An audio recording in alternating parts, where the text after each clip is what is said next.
Why didn't President Johnson attend Winston Churchill's funeral? Our guest tonight is David R. Stokes, the author of The Hope Not Plot. For the rest of the program, I must give the following warning. This episode of The Bruce Collins Show contains adult themes. We may talk about compression socks, mortgages, false teeth, or we may just forget our train of thought.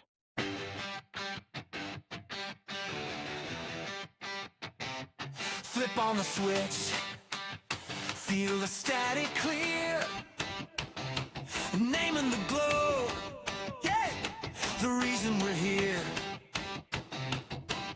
From the edge of the map to your kitchen chair, he's talking wild truth like he owns the air. Out past the highway, out past the mall, where the sand keeps secrets, you can hear that call. It's the Bruce Collins Show.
Welcome to the Bruce Collins Show. I'm Bruce Collins, the Baron of Broadcasting. My co-host is Chad the Odometer Miles. Our guest tonight is David R. Stokes, the author of many books, including his most recent one, The Hope Not Plot. This book explores why President Johnson did not attend Winston Churchill's funeral. If you want to join the Bruce Collins Show community, you're free to join on the Facebook page. And also, we always appreciate it when you like our videos and subscribe to our channel on YouTube. I also have another YouTube channel called Bruce Collins Reacts and Stuff that you may also enjoy. And now, on with the show. Allow me to introduce my co-host, Chad Miles, and also Christopher Cartwright. Hello, gentlemen. Hey, Bruce. Hello, Bruce. Hey, have you guys seen the producer of this show lately? No, I haven't seen him for a few weeks. Christopher, have you seen him? No, I didn't know he had a producer. Of course we have a producer. Every radio program has a producer. Well, except us, apparently. Yes, that does present a problem. When is the last time you saw him, Chad? Oh, I was in the green room eating grapes, and there was a door that seemed to have been installed there overnight. I saw our producer go in that door. Chad, are you saying what I think you're saying? I think he's saying that there's a mysterious new door here. I know that. I mean beyond that. No, I'm just saying he hasn't been seen since he went through that door. The only thing he left behind on the soundboard was a half-eaten granola bar. Oh, that's so strange. It is strange. I'm not going to open that door anytime soon. You don't think we should investigate it? I wouldn't. I hate to say this, but I think I actually agree with Chad. What should we do then? There's only one thing we can do. What's that? Hire another producer? No. The only thing left to do is for me to eat that granola bar he left, and for you to start the Chad Miles report. With the dumbest news of the week.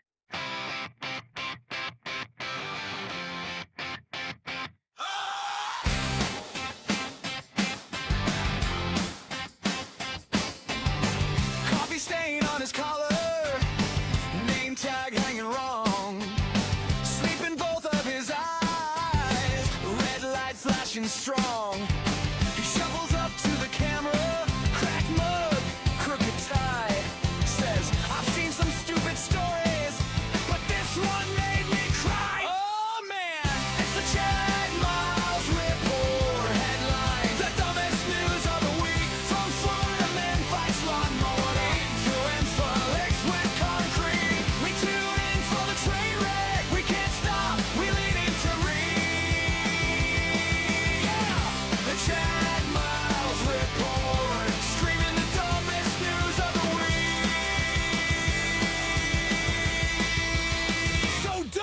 sweet.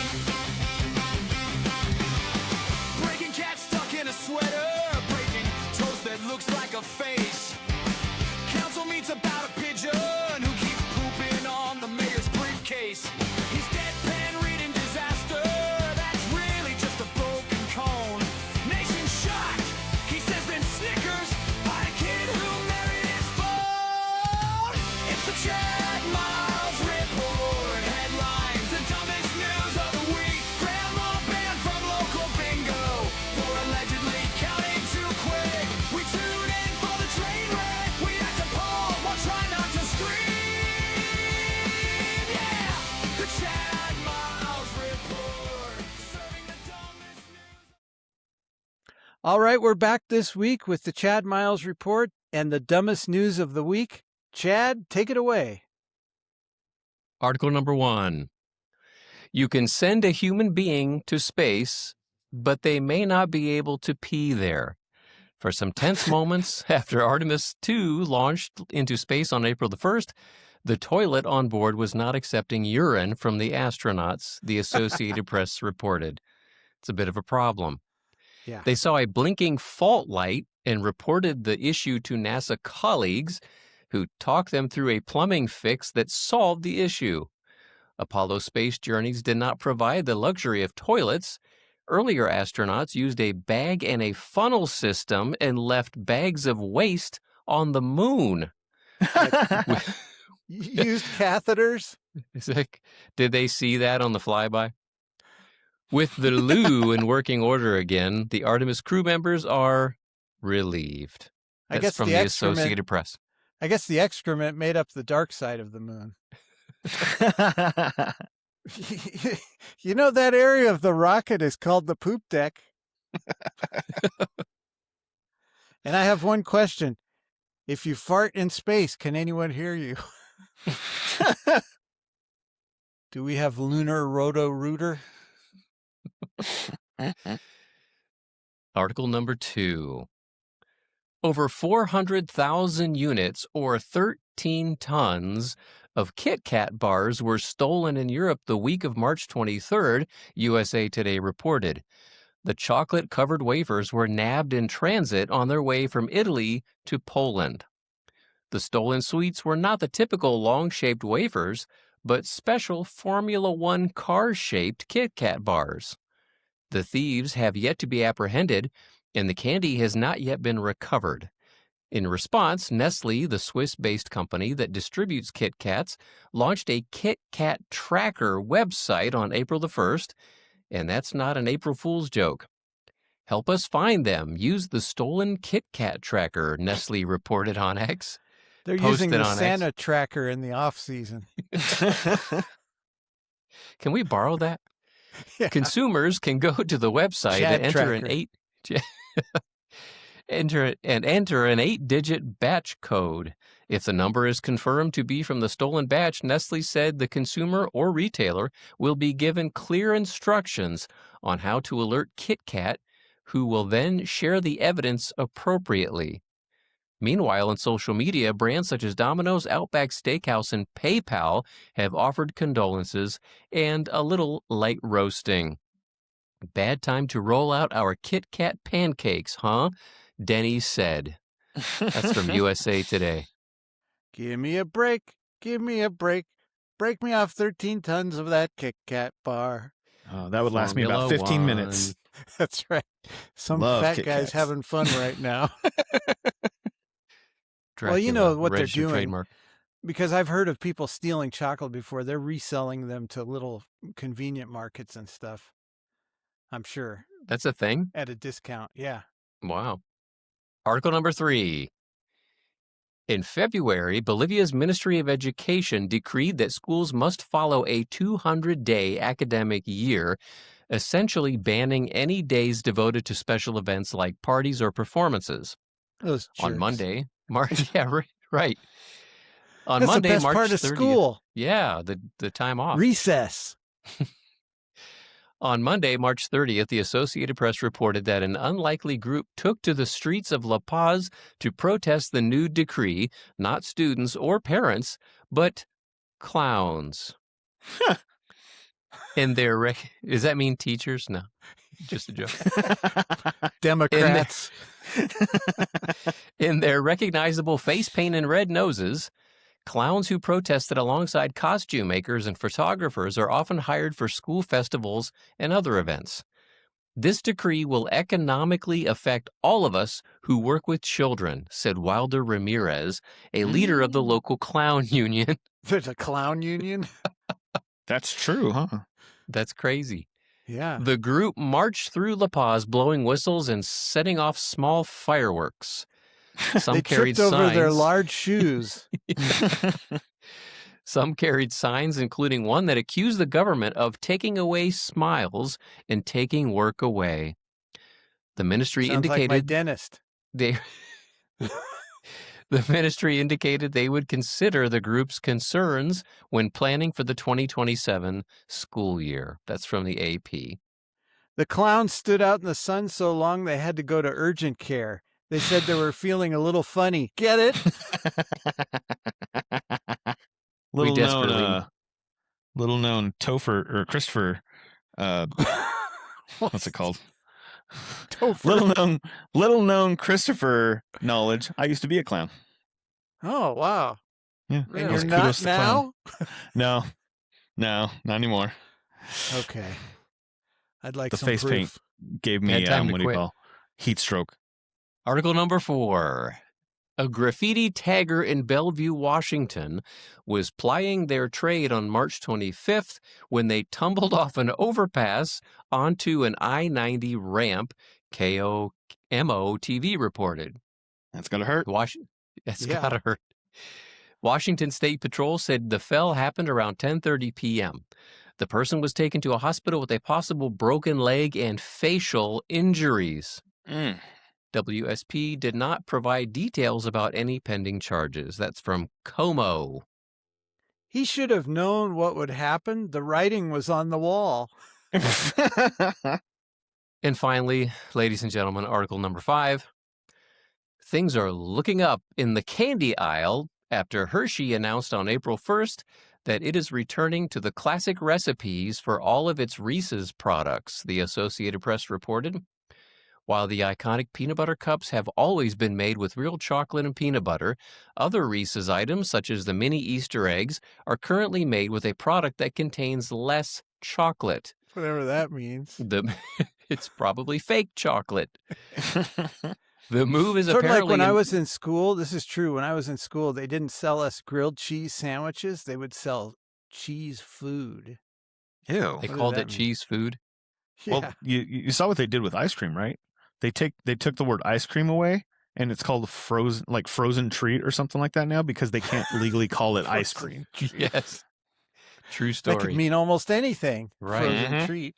The move is apparently in response to a complaint from Brad Reese, the grandson of the inventor of Reese's peanut butter cups, who questioned how the company could position Reese's as a flagship brand, a symbol of trust, quality, and leadership, while quietly replacing the very ingredients that built Reese's trust in the first place. That's a direct quote from him. H.B. Reese's son sold his company to Hershey in 1963. What's That's from the weird is Associated Press. the mini Easter eggs now have the same ingredients as X-Lax, less chocolate. A lot of And- chocolate hey- representation in these articles this week. Right. Yeah. And a lot of people don't know this, but did you know if you take a Hershey bar, a marshmallow, and a graham cracker, you can communicate with other people in your neighborhood? It's Oh, yeah? called s'mores code. Today I learned. Thank you, Bruce. Oh, Chad and Christopher, thank you so much. It's been great. You can only get your news here at the Bruce Collins Show on the Chad Only Miles place. Report. That's Thanks, right. guys. Up next is David R. Stokes, The Hope Not Plot. In a moment.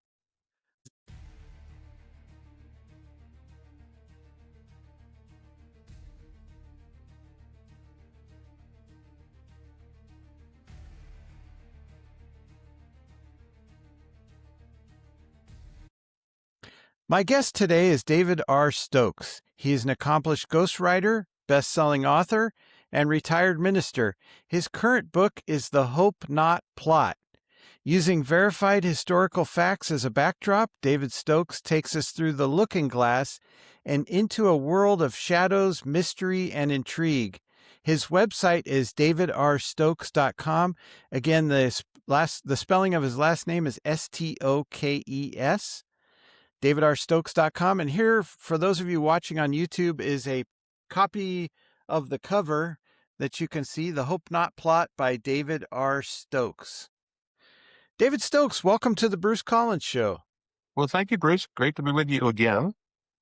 Yeah, that's right. Now, before we begin, can you tell us what people can find at your website, davidrstokes.com? Well, they can find information about several of my books, including The Hope Not Plot. And also there's a link to information about my ghostwriting services. So I spend as much time ghostwriting as I do writing my own stuff. Mm-hmm.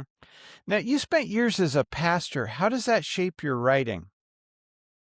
That's an interesting question. When you're a pastor, you spend a lot of time in the pulpit, obviously. I did 40 years of that, actually.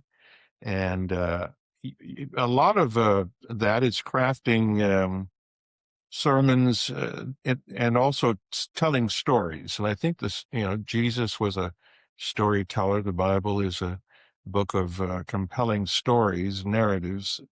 And so I think there's sort of a natural affinity between the spoken word and the written word, even though sometimes the dynamics of preparation are different. But I found that the research skills and other things they sort of overlap, and I think it was sort of a natural segue. I'm surprised more ministers don't do it. Now, as you stated earlier through your website, davidrstokes.com, you not only write best-selling books, but you're also a successful ghostwriter. Can you Right. tell us about this, and how are you able to write like you are speaking with that author's voice? Well, a lot of it is just the interview process, a lot of conversations back and forth between the author and myself. And a lot of hit and miss. The first pages, the first portions that you send, there's a lot of back and forth. I would say it this way, I wouldn't say it that way. And after, about 20% of it is done, you get a feel, you get inside each other's head. And I always thought that would be the hardest part, but that is not as difficult once you get going on it. I started this by I started turning some of my own sermons into books back when I was as a pastor. And then other pastors would say, hey, can you help me do that? And so that was sort of the beginnings of ghostwriting, because I was working with them and getting their words into books. And then after I retired from the pastorate in 2019, I began to migrate, probably a better word, toward more conventional mainstream ghostwriting, things like history and memoirs and biography and even some fiction. Mm-hmm. And I want to just show people again on YouTube, The Hope Not Plot by David R. Stokes. You've written many great books, historical books. My first interview with you was for your book, The Shooting Salvationist. Right. You also wrote a previous book on Winston Churchill. Did you get the idea for the Hope Not Plot when you were writing your first book on Churchill? Yeah, I'm a Churchill buff. I mean, I have at one time or another had probably 75 books in my library about Churchill, plus I think everything he wrote, including an obscure novel he wrote when he was very young. And so I've found him fascinating. And there are so many angles, so many ways he's been written about. And I didn't really want to write a straight biography, but I found in really researching his funeral in 1965, there were some compelling stories there, and it sort of piqued my interest and sent me down this rabbit hole. Did you ever hear the story about Winston Churchill bowing to Orson Welles? No, I thought I'd heard it all. Tell me Okay, that one, so Bruce. this story came from, I would say, Dick Cavett or Yeah, maybe yeah, Johnny Carson. It was an old interview with Orson Welles from, the 70s, or I yeah, believe the yeah. 70s. And he was talking about he was in Monaco or someplace like that, and he was with this young lady he was dating, and Winston Churchill recognized him in a restaurant and said hello, and Orson Welles said hello back, and the lady seemed to be impressed that that Orson Welles knew Winston Churchill. Right, yeah. So Orson Welles the next day was on the beach and ran into Winston Churchill and said, "Thank you for doing that. You impressed my girlfriend." And he said he was happy that happened. And then apparently that night or the next night, he took his girlfriend to dinner. Winston Churchill was dining there, and Winston Churchill stood up and bowed to Orson Welles. That's a great story. I think that was probably in the south of France. That's where Churchill used to vacation a lot. Okay. Yeah, yeah. But that's a great story. I love it. I love that kind of stuff. I'm irritated that I didn't discover that one myself.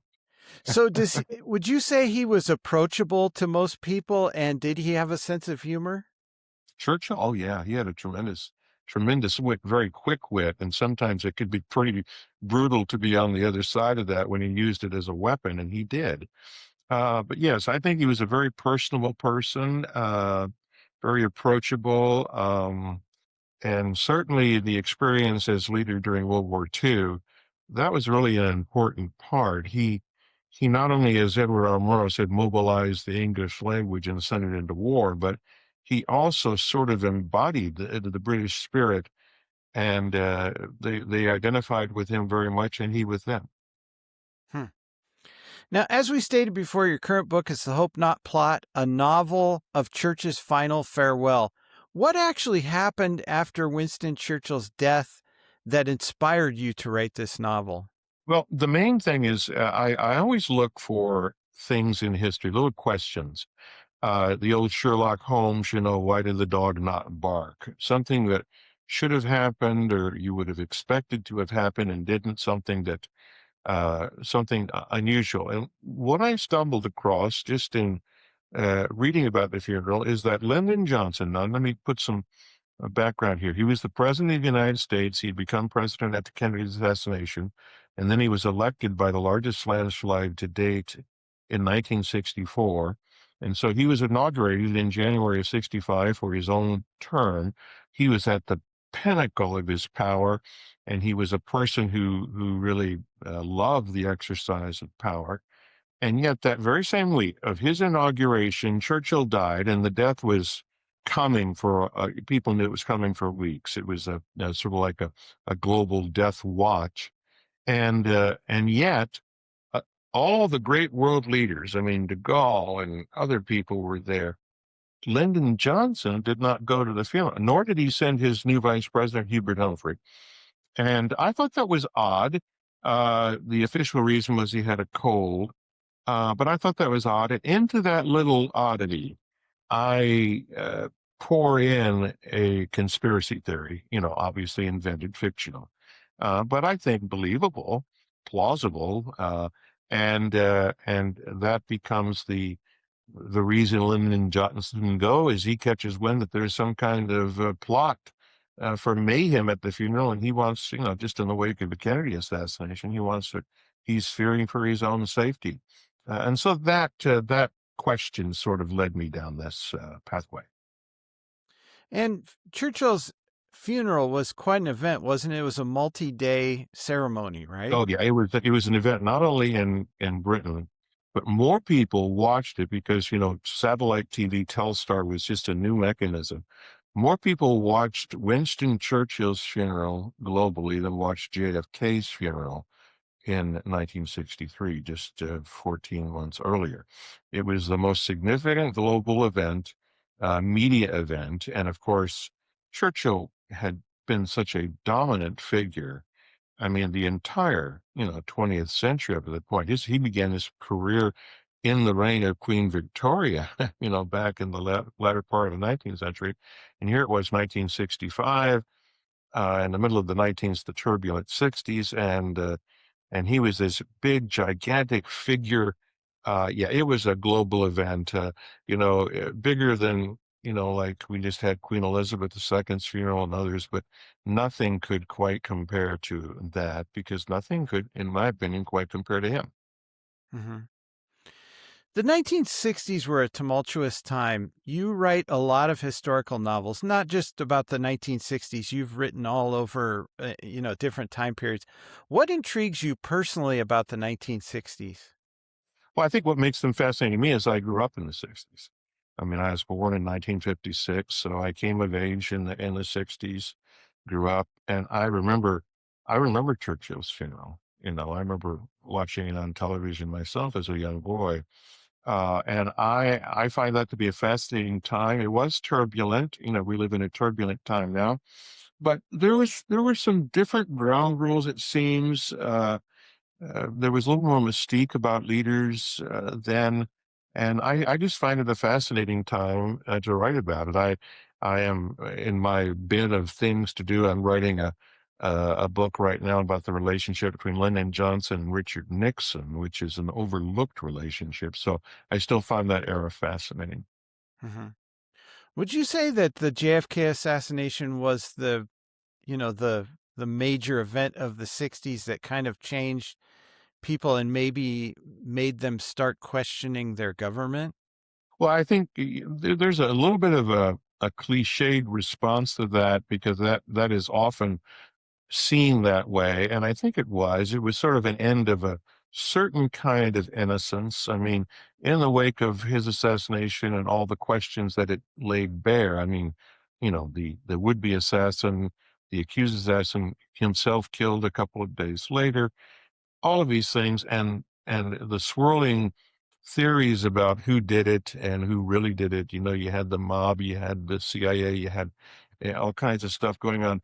I think that was a can of worms. Yeah, it sort of opened it up. We didn't fully understand all the dynamics in the intelligence community until a good 10 years later, and you had the church committee in the 70s, and a lot of the shenanigans, of the 60s and the 50s, were laid bare. But I think that was the beginning of a loss of innocence. The Vietnam War, of course, I think is really what changed America.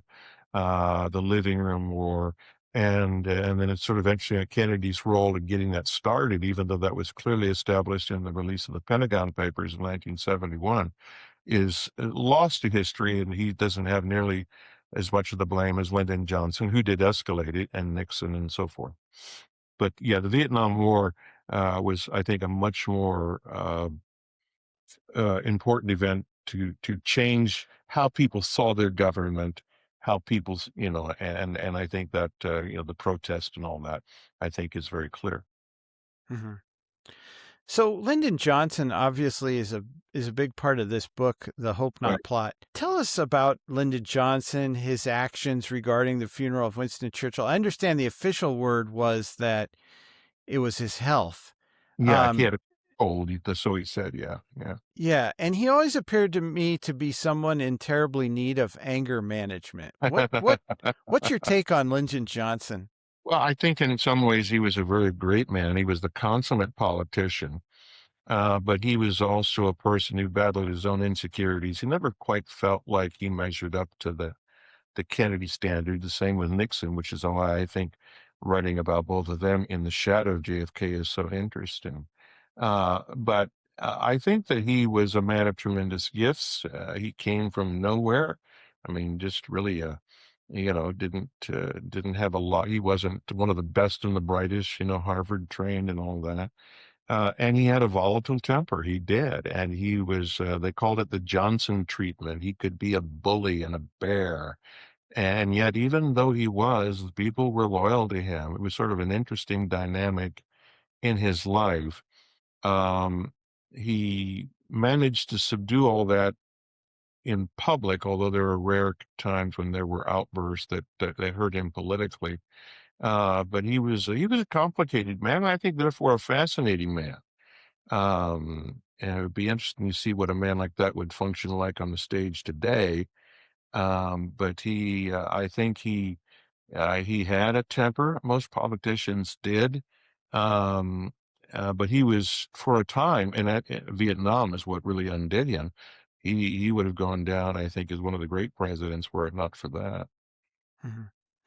So I was born during the Nixon years, the early part, and Hmm. I didn't experience Lyndon Johnson. But when we're looking at our current president, he obviously is known for his temper and his bluntness.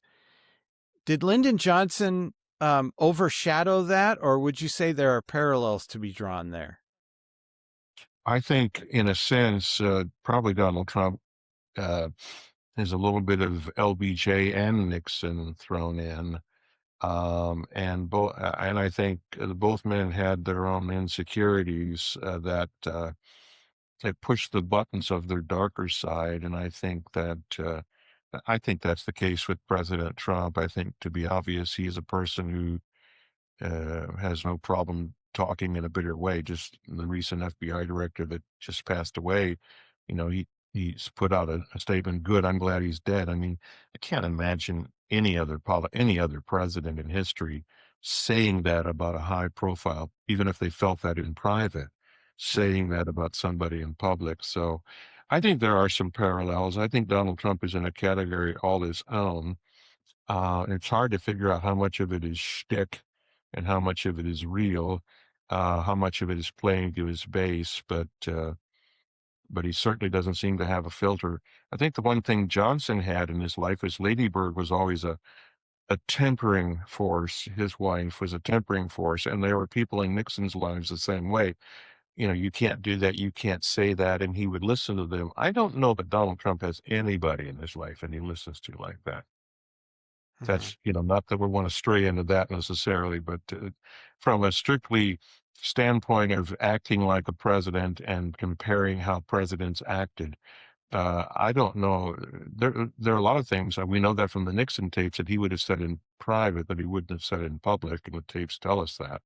I don't know that there is any kind of difference in Donald Trump between what you get in public and what you would get in private, except maybe a little more profanity in private.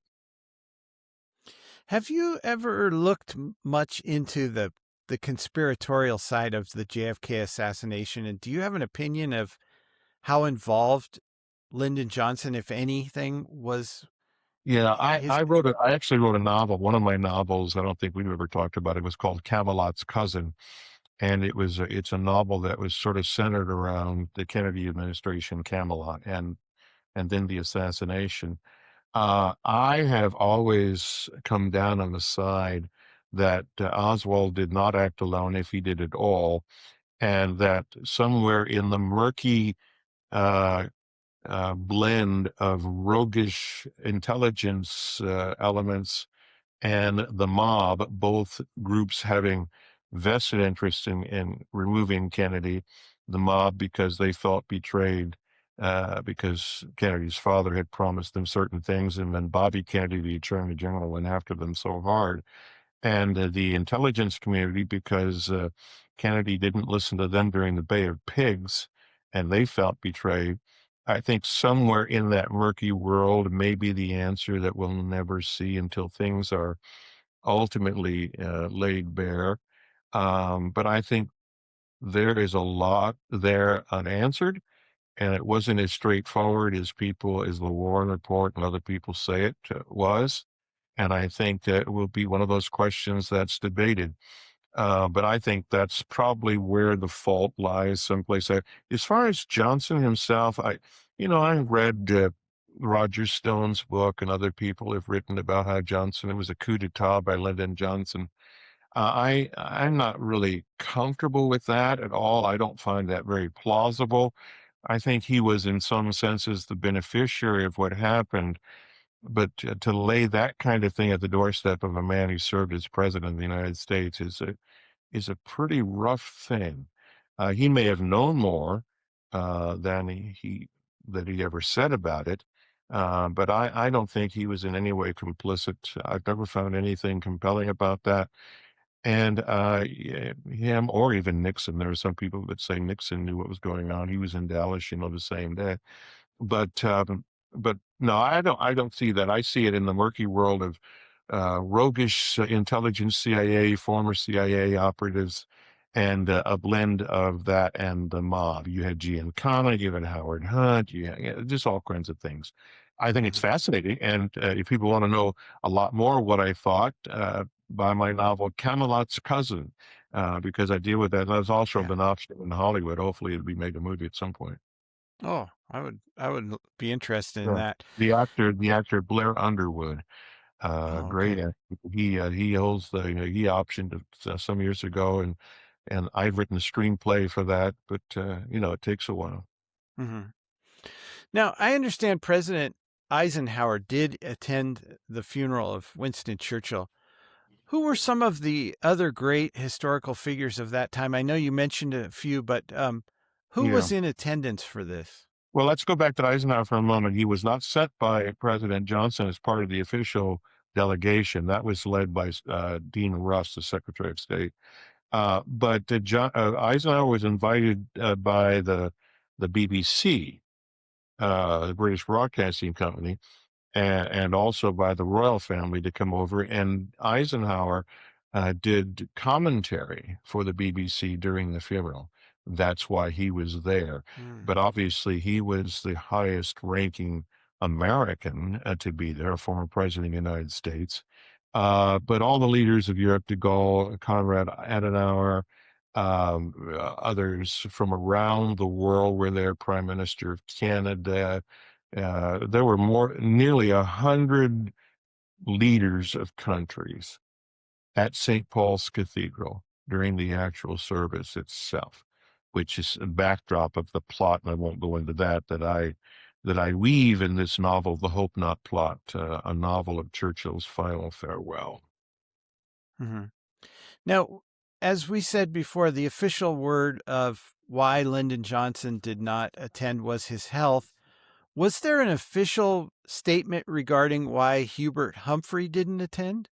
No, that's interesting. No, he just Johnson, picked Hubert. Johnson did not have a vice president from the time of November the 22nd, 63, until his inauguration in January of 65.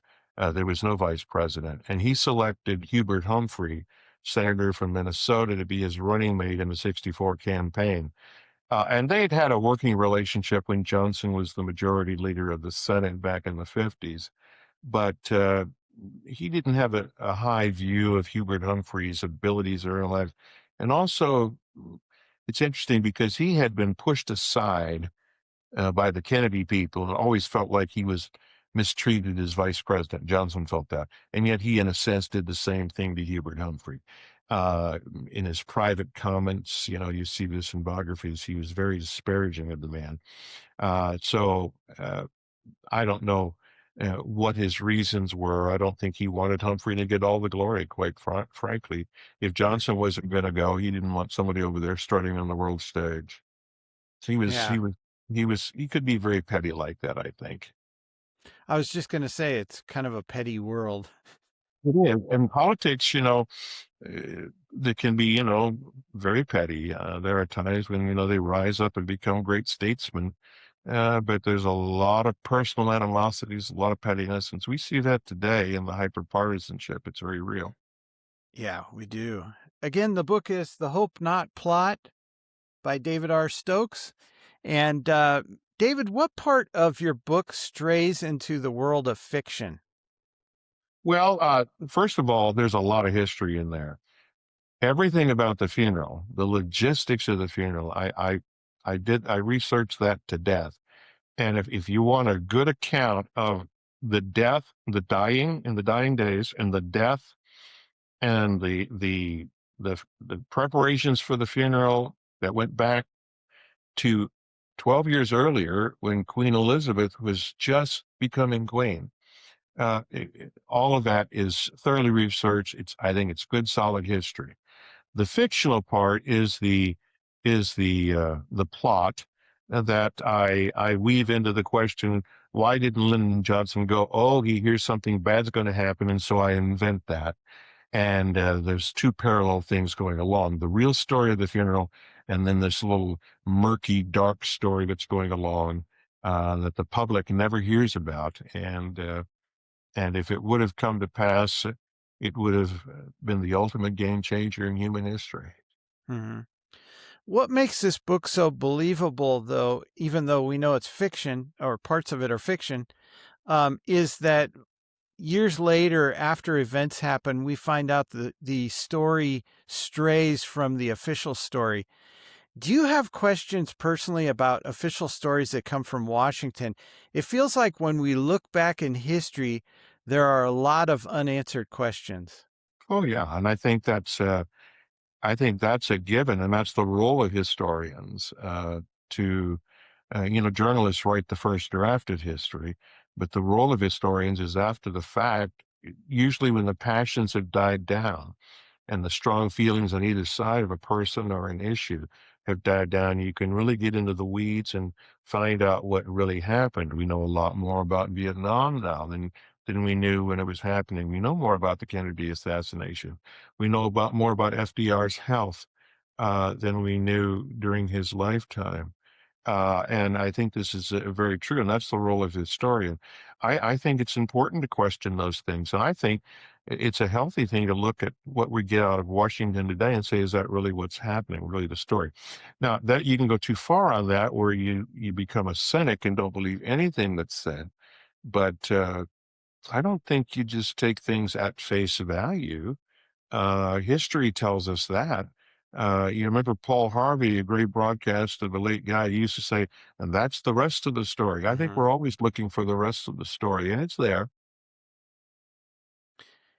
I read Chuck Colson's book years ago, and he said when he became a Christian, the part of the reason why that he was in prison, obviously, and part of the reason why he converted to Christ was he realized that conspiracies are very hard to keep intact and that people will talk. And he Right. looked at the disciples and realized they never bolted. Yeah. So is it He said hard to keep? Watergate proved the resurrection Mhm. because we couldn't keep a conspiracy together for 5 minutes in Watergate. And if it really was a conspiracy and it didn't really happen, it would have come out and unraveled. Somebody would have leaked. Yeah. Yeah, it was a brilliant statement, I thought. Yeah. So, but yet we do tend to believe that there are these conspiracies that they gradually get out, but it's so murky because when they release the information or the files, um, you have all this misinformation within it. So, what do you think? Do you think conspiracies easily unravel that are in the government at some point, or are these things that we will take to our graves? Yeah, I think that's a very, very interesting question. Some of them unravel. People have a vested interest in them unraveling. Some of them will be taken to the grave. Some of them will never be answered. Some of them simply were not conspiracies at all. Things that happened, it really happened that way. I think part of the issue is anytime there's a withholding of information, you see that in the Epstein files right now. That just feeds that. Well, why are they holding this back? Why aren't they telling us? They haven't released all the JFK, even though they say they're going to. And Donald Trump even campaigned he was going to, and then he holds this back and it's redacted. I mean, reasonable people say, well, why? What is it there now?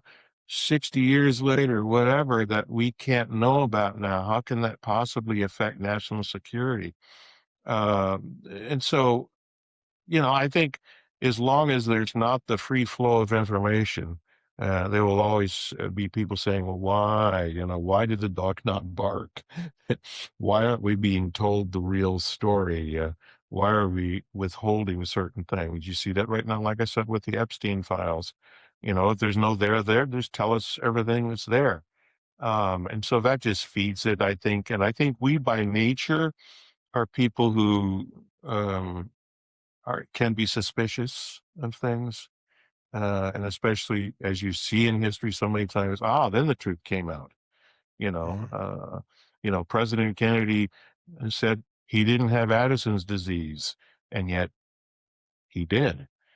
President Kennedy didn't have a ghostwriter to write the profiles in Courage, and yet, as I write in my book that came out a few years ago, JFK's Ghosts, about the writing of Profiles of Courage, he did have a ghostwriter, and yet he won a Pulitzer Prize, which he shouldn't have. And if he'd acknowledged the ghostwriter, he wouldn't have gotten the Pulitzer Prize. If he didn't get the Pulitzer Prize, maybe he wouldn't have been elected. And so all of these things are there. The truth comes out. It just sometimes takes generations for it to do that. It has to work itself to the topsoil somehow. One question about the media. So whether you're a Democrat or a Republican, nowadays you can seek out news that will cater to what your views are, what you believe. When I was a kid, I watched Walter Cronkite, and I didn't know which political party he represented or believed in. Right. Is that true of the 60s? Was it basically the news we were getting was unbiased? Well, I don't know. First of all, there were only, three major markets: ABC, NBC, CBS. My family was a big Cronkite family, and I remember watching him as a kid. And then before that, you had Edward R. Murrow. I think we would like to say that those were golden days, and yet we have a lot more options available to us now. So the theory would be more information is better. But going back to Johnson for a moment, in March of '68, February or March, Walter Cronkite finally did an expose on Vietnam. And this is when Lyndon Johnson was still running for re-election. He was going to run in '68. And basically, Walter Cronkite did a special report where basically said, we aren't winning the war in Vietnam. We need to come to negotiation. And Johnson said, if I've lost Walter Cronkite, I've lost the country. And a few weeks later, he said, I'm not going to run in '68 for the nomination. He bowed out. Yeah, so that was a different era. You can't imagine one news person doing that today. I don't know that we're better for all the proliferation. What we have now are echo chambers where people are gravitating toward what they want to hear. I have always tried myself to read both sides of the issue. I've always tried myself to read things I don't agree with in order that I might be challenged. If all we're doing is we're creating an inbreeding otherwise, and inbreeding always leads to various forms of distortion and dysfunction. And so I don't know if it was better back then. Cronkite was certainly a trusted voice. Not everybody liked him. And the networks had a monopoly on the news, and so they became the gatekeeper and the filter that America saw things through. We have so much more available to us now, but maybe we're victims of that to an extent too. Mm-hmm. And his old tagline was, "And that's the way it is." That's the way it is. Yes, that was great. I can still remember that, signing off each night. I mean, and he was respected that way. And I've mentioned Murrow. CBS News Radio. I don't know if you saw this. They just announced CBS is ending their news division in radio at the end of May.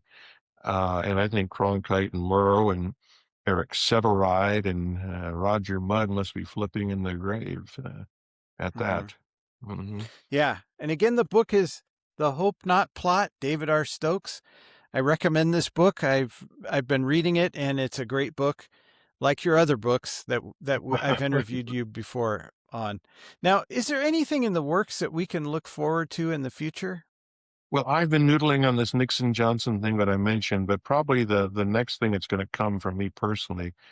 I was born and raised in the Detroit area, and for those listeners who know Detroit, the downriver area, I was born in Dearborn, and right near all things Ford Motor Company. And there's a fascinating figure from the years of Henry Ford himself, who died in shortly after World War II. His henchman, his fixer, was a guy by the name of Harry Bennett. And so I'm writing a book right now about Harry Bennett, who is Henry Ford's henchman. And it contains a lot of great stuff from the 1920s and the 1930s and World War II. the labor movement in the country, the Great Depression, the Ford Motor Company, Henry Ford himself. What an interesting and sometimes oddball character he was. But it's a book about Harry Bennett, so hopefully sometime later this year I'll be done with it and be ready to put it out there. Sounds very interesting. The current book, of course, is The Hope Not Plot. David R. Stokes, the central figure of the book, is Winston Churchill. I'll show it one more time. There you go. And David R. Stokes can be found at davidrstokes.com. Thank you so much for joining us this week. I hope when your next book comes out that we can have you back. I'll do it, Bruce, and I appreciate the interview. Always a good interview. I appreciate it very much. Thank you. Hey, thank you for joining us this week. Really appreciate it. If you would, please like this video and subscribe to the Bruce Collins Show channel.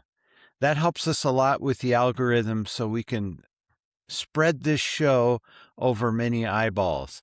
Also, I have another channel if you're interested. It's Bruce Collins Reacts and Stuff, where I look at some of the mysterious, interesting videos out on YouTube and I react to them. I think you'll like that too. In the meantime, we'll see you next week. Thanks for joining us. Take care.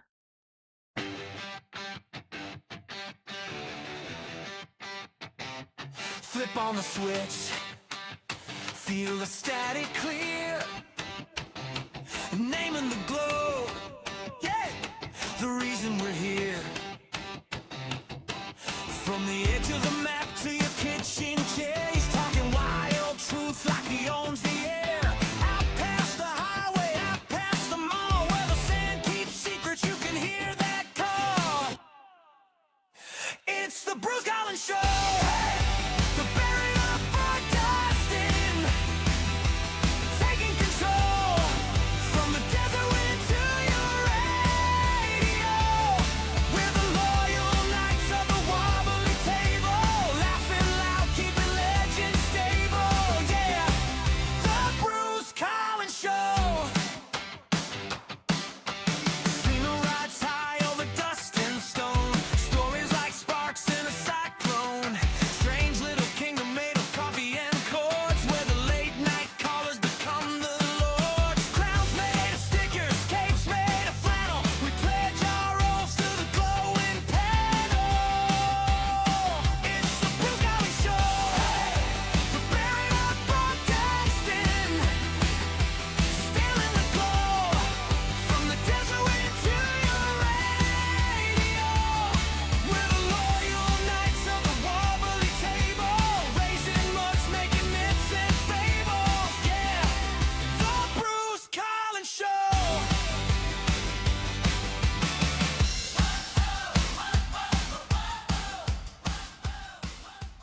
It's a wrap, falafelites. This has been a Bad Yodeler production. Good night.